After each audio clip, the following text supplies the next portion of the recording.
মানে আপনার বস্তার মধ্যে টাকার বান্ডিল সেগুলো প্যাকিং করা হচ্ছে। এখানে নিপুণ আপু তো কম তামাশা দেখায় না। 2 বছর এই চেয়ারে ছিলেন, সে অবৈধভাবে, কারণ গতবারে কিন্তু জায়েদ খানই জিতেছে। নিপুণ আপু, গতবার তো আমি আপনার প্যানেলে ছিলাম, আপনি কি কি করেছেন সেটা তো আমি নিজে দেখেছি। আমাকে বলে, রিয়া এই চেয়ারটা এতই সোজা পাওয়া আমার 3.5 কোটি টাকা খরচা গেছে। আমি সাপোর্ট গত বছর নিপুণকে করেছি, আমার ভালো লেগেছিল। এবার আমার ভালো লাগেনি বলে আমি সেখান থেকে চলে আসছি, আমি দীপজল ভাইকে সাপোর্ট করছি। তুই বল আমার হাত কত লম্বা, বাট এটা আমরা যতটুকু ইউটিউবে শুনেছি ভয়ে যে নিপুণ কথা বলেছেন। আর যেটা হলো আমাদের দীপজল ভাই, সে কিন্তু আপনার পাশ করে এসেছে। হ্যাঁ, 16 ভোটে সে পাশ করে সম্মানভাবে তাকে নিপুণ আপু মালা পরিয়েছেন, এবং সেখানে কিন্তু নিপুণ আপু বলেছেন, আমি কখনোই কল্পনা করিনি আমি এত ভোট পাবো। আমি ভেবেছিলাম দীপজল ভাইয়ের কাছে আমি 50টি ভোটও পাবো না, এবং লাস্টে সে জয়ের মালা পরিয়ে দিয়েছেন দীপজল ভাই মিশাবার গলায়। আবার তারা রিপিট করে তাকে আবার সম্মান করেছেন। সবার হাত ধরে আজ থেকে আমরা সবাই এক, সেখানে কিন্তু নিপুণের হাতটাও ছিল, তাই না? হ্যাঁ, মিলেমিশে কাজ করবো। তো যে রিটে আমরা দেখলাম মধুমতি মডেল টাউনে সাভারে, সেখানে নিয়ে আর্টিস্টদেরকে টাকার প্রবণতা দেখিয়েছে, ভয় দেখাইছে। আসলে তো এরকম কিছুই হয়নি। আপনারা পেয়েছেন কিনা টাকা? না না না, আমরা তো টাকার জন্য লড়িনি ভাই।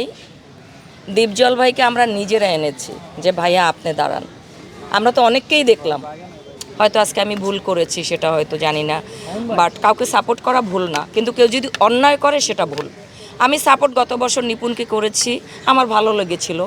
এবার আমার ভালো লাগেনি বলে আমি সেখান থেকে চলে আসছি, আমি দীপজল ভাইকে সাপোর্ট করছি। এটা সম্পূর্ণ আমার ব্যক্তি স্বাধীনতা। দীপজল ভাইকে যে রিটটা দিয়েছেন সেখানে তার আইনজীবী বলেছেন যে দীপজল সাহেব ভোট নিয়ে ভোটারদের সাথে টাকা নিয়ে লেনদেন করেছে। এগুলো কেন? গতবারও সেম জিনিসটা আপনি জায়েদ খানের সাথে করেছেন। জায়েদ খান টাকা দিয়ে এই করে সেই করে করেছেন। কিন্তু এখন আমি যদি বলি, নিপুণ আপু গতবার তো আমি আপনার প্যানেলে ছিলাম, আপনি কি কি করেছেন সেটা তো আমি নিজে দেখেছি, আমার চোখে দেখেছি। এই চোখ দুটো তো মিথ্যে না, আমি মানুষটাও মিথ্যে না। সে ভোটের জন্য টাকা দিয়েছে সবাইকে, সেটা নিয়ে রিট করে মামলা করে অবৈধভাবে 2 বছর এই চেয়ারে ছিলেন, সে অবৈধভাবে, কারণ গতবারে কিন্তু জায়েদ খানই জিতেছিল। হ্যাঁ, সে তো পাশ করেই। সে পাশ করেনি। সে গায়ের জোরে হোক, কার জোরে হোক, কোন লম্বা হাত হোক, কারো না কারো তো আছেই, তার পিছনে ব্যাকিং আছে, নাইলে সে এটা করতে পারে। হ্যাঁ, সে হাতটা বললাম না, সে হাতটা তো আপনারা জানতে পারবেন, টুডে অ্যান্ড টুমোরো জানতে পারবেন। হ্যাঁ, আপনারা জেনেছেন কিনা ওই হাতটা? না, ওই হাতটা ভাই, ওই দীপজল ভাইকে কালকে কি বলছে, তুই বল আমার হাত, আমি কোন হাত, আমার হাত লম্বা কারে দিয়ে করতেছি, তুই বল। দীপজল সাহেবকে যদি বলতে পারে তুই বল, তাহলে অবশ্যই তার হাত আছে।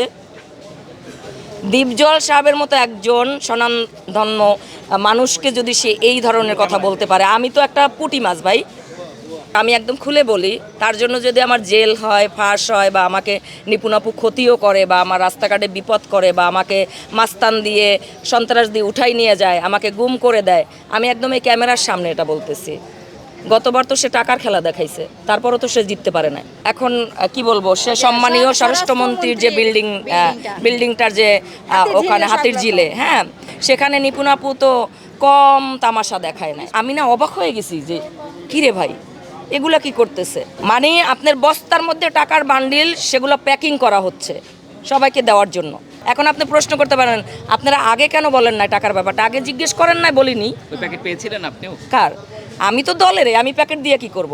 কই আমি তো দীপজলার প্যানেলে, কই আমি তো বলতে পারবো ইফতার ছাড়া আমরা তো দীপজলবার কাছ থেকে কিছু পাইনি। শুনেন, একটি মাস আল্লাহর নেয়ামতের মাস, 30টা দিন ইফতার করানো সবাই পারে?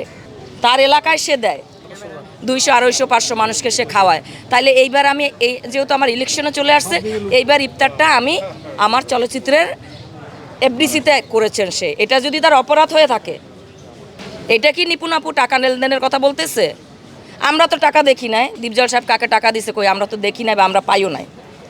নিঃস্বার্থে গতবারও আপনারিতে আমি নিঃস্বার্থে লড়েছি, আমি একটি টাকা নেই নাই। আমি দেখেছি গেলি যেগুলো কি করতেছে। এবং অ্যাট এ টাইম যখন মামলা করে এসে সে এখানে বসলো, আমাকে বলে, রিয়া এই চেয়ারটা এতই সোজা পাওয়া আমার 3.5 কোটি টাকা খরচা গেছে। This is fact. গত বছর আমাকে বলছে রিয়া এই চেয়ারটা কি আছে আমি একটু দেখবো। আচ্ছা সর্বশেষ আপনাদের তো আপনি দেখে মজা পেয়ে গেছেন নিপুণ আপু, এখন আর ছাড়তে মন চাচ্ছে না। হ্যাঁ, একজন ভদ্রলোক, সে পাশ করেছেন 16 ভোটে পাশ করেছেন, একটি ভোটে পাশ করলেও সে পাশ করেছেন। আপনি মালা পরিয়েছেন, হাসি মুখে বরণ করেন। আমরা ভাবছিলাম যে না, নিপুণ আপু পরিবর্তন হয়েছেন। সব কথার বাহিরে আমি একটি কথা বলবো, দীপজল ভাই জিতেছেন। দীপজল ভাই ভালো মানুষ, দীপজল ভাই দানবীর। দীপজল ভাইয়ের বাসায় যে যায় খালি হাতে সে কোনোদিন আসে না। দীপজল ভাই দেয়, সবসময় দেয় দীপজল ভাই। একবার 2000